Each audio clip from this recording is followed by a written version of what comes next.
We'll start. தலைமுடி. உங்களுடைய தலைமுடி, உங்களுடைய காது. ஒரு காதில் ஒரு இஷ்யூ, காது இறைச்சல், காது அடைப்பு, காதில் சீல் வலியுது. உடனே நம்ம ENT மட்டும்தான் பார்ப்போம். பார்க்க மாட்டான்னு சொல்ல, பாருங்க.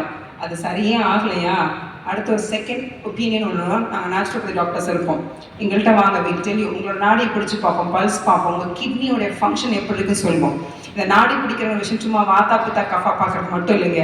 இந்த ஸ்கேனில் பார்க்குறீங்கல்ல, கல்லீரல், பித்தப்பை, மண்ணீர் அத்தனையும் அழகாக நாடியில் 12 நாடிகள் 12 உறுப்புகள் நாடிலே தெரிஞ்சிடும்.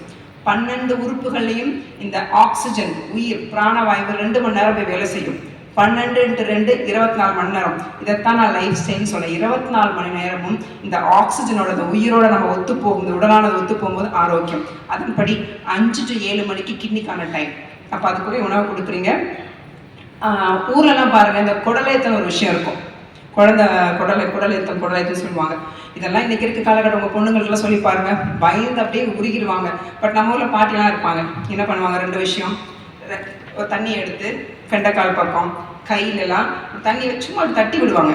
தடவி விட்டுறலாம். தட்ஸ் நத்திங் பட் நம்ம உடம்புல இருக்கக்கூடிய புள்ளிகள் விச் இஸ் கனெக்டட் இந்த குடல்களோட இருக்கும். அது அழகாக தட்டி வேணால் அந்த குடலேற்று சரியாயிடும்.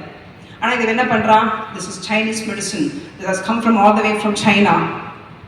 நம்ம ஊரில் இன்றைக்கும் பண்ணிட்டு இருக்கக்கூடிய ஒரு விஷயம் தான் இந்த குடலேற்றம். அப்போது சிம்பிள் திங்ஸ் நம்ம கையிலேயே நம்ம உடல்ல இருக்கிறத நாமெல்லாம் மறந்துட்டு இந்த குடலேத்துக்கு வயிற்று வலி மருந்து, ஆன்டிபயோட்டிக்கு 4 தடவை டாக்டர்கிட்ட போயிட்டு வந்துடணும். பேசிக்க நம்ம யோசிக்கவே மாட்டோம்.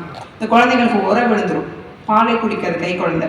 நீங்கள் தாய்ப்பால் மட்டும் பிறந்த குழந்தை குப்புரிக்கும். இப்படி குப்புரிக்கும் போது சுளுக்கிக்கும் இருக்கக்கூடிய நரம்பு. எத்தனை பேர் நான் பார்த்து பரிதாபப்பட்டிருக்கேன். தூக்கிட்டு எங்கெங்கேயோ ஓடுவாங்க டாக்டர்ஸ்ட்ட. அந்த குழந்தை தாய்ப்பால் குடிக்க மறுக்குது. கை குழந்தை 3 மாத குழந்தை, 4 மாத குழந்தை தாய்ப்பால் குடிக்க மறுக்குதுன்னா it's a very clear symptom. உறவிழுந்துருச்சு இந்த குழந்தைக்கு. அதுவே அந்த ஊரில் பாட்டிங்க இருப்பாங்க. நம்மளே பண்ணலாம், சிம்பிள். ஒன்று சாரியில் போட்டு உருட்டுவாங்க, இல்லைன்னா இங்கே லைட்டாக தட்டி விடுவாங்க. ஆனால் இதுக்கும் ஒரு 4-5 டாக்டர்கிட்ட அலைஞ்சிருவாங்க. அந்த மாதிரி நிறைய பேர் நான் பார்த்துருக்கேன். கார் எடுத்து வச்சுட்டு இந்த டாக்டர் போகலாமா, அந்த டாக்டர் ஓடணும்லாம் இருக்காங்க. ஸோ தயவுசெய்து என்ன சொன்னேன், இது எல்லாமே வாழ்வியல் முறையோட உள்ள விஷயத்த நீங்கள் HMs, உங்கள் டீச்சர்ஸ், உங்கள் ஸ்டூடெண்ட்ஸ் நீங்கள் கண்டிப்பாக எஜுகேட் பண்ணணும். அப்போ இந்த கிட்னி நல்லா இருந்துச்சுன்னா, காதுன்னு ஒரு பாயிண்ட் சொல்லிட்டு இருந்தேன், செவியில் வரக்கூடிய அடைப்பு. இப்போ நான் இவ்வளோ நேரம் பேசிகிட்டு இருப்பேன். நிறைய டைம் நானே சார்ட்ட காரில் வர பேசிட்டு இருந்தேன்.